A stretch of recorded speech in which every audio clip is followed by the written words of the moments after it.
ఈరోజు ఎమ్మెల్యే గారి camp office మీద, క్యాంప్ కార్యాలయం మీద కాంగ్రెస్ పార్టీ గుండాలు దాడి చేయడం మేము దాన్ని తీవ్రంగా ఖండిస్తున్నాం. గౌరవనీయులు కేసీఆర్ గారు గజ్వేల్ నియోజకవర్గానికి ఒక మల్లన్న సాగర్, ఒక కొండపోచమ్మ సాగర్ ఇచ్చి గజ్వేల్ నియోజకవర్గానికి దాదాపుగా 10,000 కోట్ల రూపాయలతో అభివృద్ధి చేసి గజ్వేల్ దిశను మార్చినటువంటి నాయకుడు కేసీఆర్ గారు. గజ్వేల్ అంటే కేసీఆర్ అంటే గజ్వేల్ నియోజకవర్గంలో ఉండే ప్రతి గ్రామ పంచాయతీలో తీసుకున్న ప్రతి వార్డులో, ప్రతి గల్లీలో కూడా కేసీఆర్ పేరు కనిపిస్తుంది, కేసీఆర్ గారి అభివృద్ధి కనిపిస్తుంది. ఇప్పుడు కాంగ్రెస్ ప్రభుత్వం అధికారంలో ఉన్నది, దాదాపుగా 27 మాసాలు పూర్తయింది.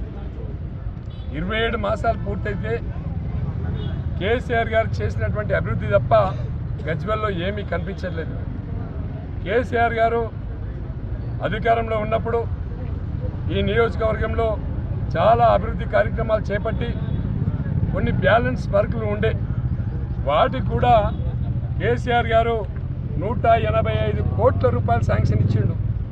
దాదాపుగా 85 ఫంక్షన్ హాళ్ళు గ్రామాలలో నిర్మాణం చేస్తున్నాం. అదేవిధంగా సీసీ రోడ్లు, డ్రైనేజీలు, కొన్ని మహిళా బిల్డింగ్లు, అంగన్వాడీ బిల్డింగ్లు, మహిళా గ్రూప్కి సంబంధించినటువంటి బిల్డింగ్లు చాలా కన్స్ట్రక్షన్ జరుగుతూ ఉండే. 185 కోట్లు రేవంత్ రెడ్డి గారి ప్రభుత్వం రాగానే వాటిని రద్దు చేయడం జరిగింది. వాటి మీద మా బీఆర్ఎస్ పార్టీ శ్రేణులంతా కూడా రోజు ఖండిస్తున్నారు. గజ్వేల్ గడ్డ మీద ఈ పెండింగ్ వర్క్లన్నీ పూర్తి చేయాలని చెప్పి మేము రోజు కాంగ్రెస్ ప్రభుత్వం మీద రేవంత్ రెడ్డి గారికి విజ్ఞప్తి చేస్తూ ఉన్నాం. అది ప్రజాస్వామ్యబద్ధంగా కేసీఆర్ గారు ఇచ్చినటువంటి నిధులన్నీ కూడా మీరు రద్దు చేసిండ్రు, వాటిని తీసుకురావాలని చెప్పి మేము మాట్లాడుతున్నాం. కేసీఆర్ గారు గజ్వేల్ నియోజకవర్గంలో ఉంటారు, తన ఇంట్లోనే ఉంటారు. ఆయన బొంబాయిలో లేడు, హైదరాబాద్లో లేడు, గజ్వేల్లోనే ఉంటాడు. ఆయన చాలామంది కలుస్తుంటాడు, అవసరమున్న పనులన్నీ కూడా చేపిస్తుంటాడు. మేము కూడా ఆయనకు అందుబాటులో ఉండి మా బీఆర్ఎస్ పార్టీ నాయకత్వం అంతా కూడా పనిచేస్తూ ఉంది ఇక్కడ. దాన్ని జీర్ణించుకోలేక కాంగ్రెస్ పార్టీ నాయకులు గుండాల మాదిరిగా కార్యాలయం మీద దాడి చేయడము, ఇది ప్రజాస్వామ్యానికి గుడ్డలు పెట్టు, ప్రజాస్వామ్యాన్ని వ్యతిరేకిస్తున్నట్లే. మరి మేము ఈరోజు మా ఆఫీసులో ఉన్నటువంటి అహ్మద్, సునీత అనే అమ్మాయి ఆఫీసులో టైపిస్ట్గా పనిచేస్తుంది, ఆఫీస్ బాయ్ తిరుపతి అనేవాడు ఉంటాడు. వాళ్ళ ముగ్గురు మీదకి రౌతులు తీసుకొచ్చి చంపేసేంత పనిచేసిండ్రు. అక్కడ ఉన్నటువంటి టేబుళ్ల కింద దాక్కోవాల్సినటువంటి పరిస్థితి వచ్చింది.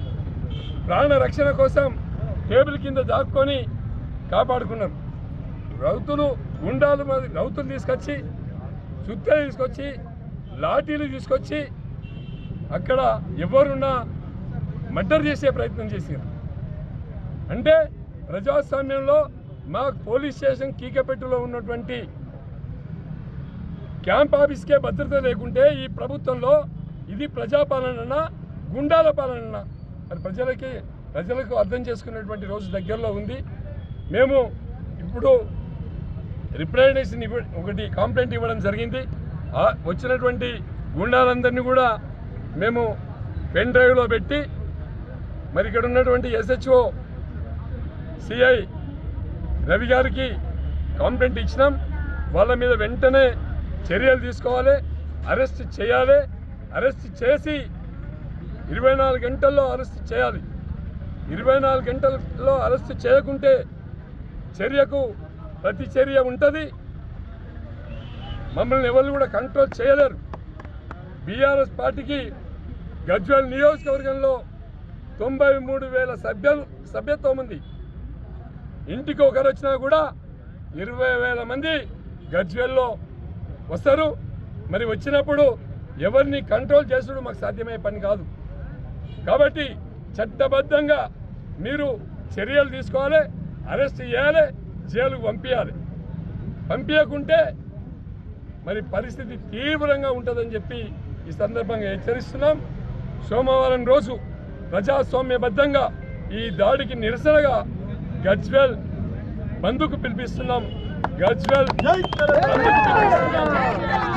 బంద్ కూడా ప్రశాంతమైనటువంటి వాతావరణంలో ఎవరికి నష్టం చేయకుండా ఇది శాంతియుతంగా బంద్కు పిలిపించి కాంగ్రెస్ గుండాలకు వ్యతిరేకంగా బంద్కు పిలిపిస్తున్నాం.